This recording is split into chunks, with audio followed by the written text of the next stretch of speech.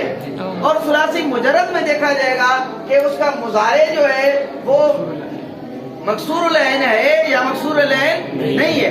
اگر مکسور العین ہے تو اس میں ظرف کس وزن پر آئے گا؟ مفعول کے وزن پر آئے گا. جیسے یضرب سے مضرب اور یسمع یحسب سے محسوب، ٹھیک ہے.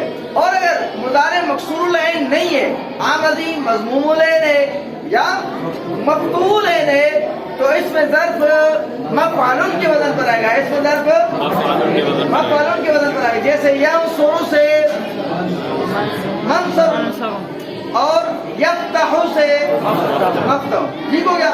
اس کے بعد جو صاحب علم الصیغہ نے لکھا، آپ نے کہا کہ مثال سے اس میں ظرف جو ہے وہ مطلقاً کس وزن پر آتا ہے؟ مفعول کے وزن پر آتا ہے. مطلقاً کا کیا مطلب ہے؟ مطلقاً کا مطلب یہ ہے کہ اس کا مضارع مضموم العین ہو، مکسور العین ہو، مفتوح العین ہو، جو بھی ہو، اس میں ظرف مثال سے مفعول کے وزن پر آئے گا. سمجھ بات آ گئی ہے؟ اس کے بعد مضاف سے بھی اس میں ظرف جو ہے وہ کیا ہے؟ مطلقاً مفعول کے وزن پر آتا ہے. مطلقاً یعنی وہ مضارع اس کا مفتوح العین ہو، مکسور العین ہو، مضموم العین ہو، اس میں ظرف کس وزن پر آئے گا؟ مضاف سے مفعول کے وزن پر آئے گا. سمجھ بات آ گئی؟ اسماء مشتقہ میں سے اس میں فاعل، اس میں مفعول اور اس میں ظرف کا بیان ہوا. سمجھ بات آ گئی ہے؟ اس کے بعد ہے اسم اعلیٰ. اس کے بعد کیا ہے؟ اسم اعلیٰ. اسم اعلیٰ وہ اسم ہے کہ جو اس شے پر دلالت کرتا ہے کہ جس کے واسطہ سے فعل واقع ہو. اسم اعلیٰ وہ اسم ہے کہ جو اس شے پر دلالت کرتا ہے کہ جس کے واسطہ سے فعل واقع ہو.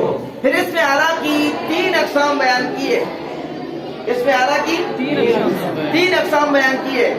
اسم اعلیٰ صغریٰ، اسم اعلیٰ وسطیٰ اور اسم اعلیٰ کبریٰ. اسم اعلیٰ صغریٰ، اسم اعلیٰ وسطیٰ، اسم اعلیٰ کبریٰ. اسم اعلیٰ صغریٰ کے جو اس کی کیا تعریف ہے؟ جو فعل کے صادر ہونے کے چھوٹے آلے پر دلالت کرے. اسم اعلیٰ وسطیٰ جو فعل کے صادر ہونے کے درمیانے آلے پر دلالت کرے. اسم اعلیٰ کبریٰ جو فعل کے صادر ہونے کے بڑے آلہ پر دلالت کرے. سمجھ بات آ گئی؟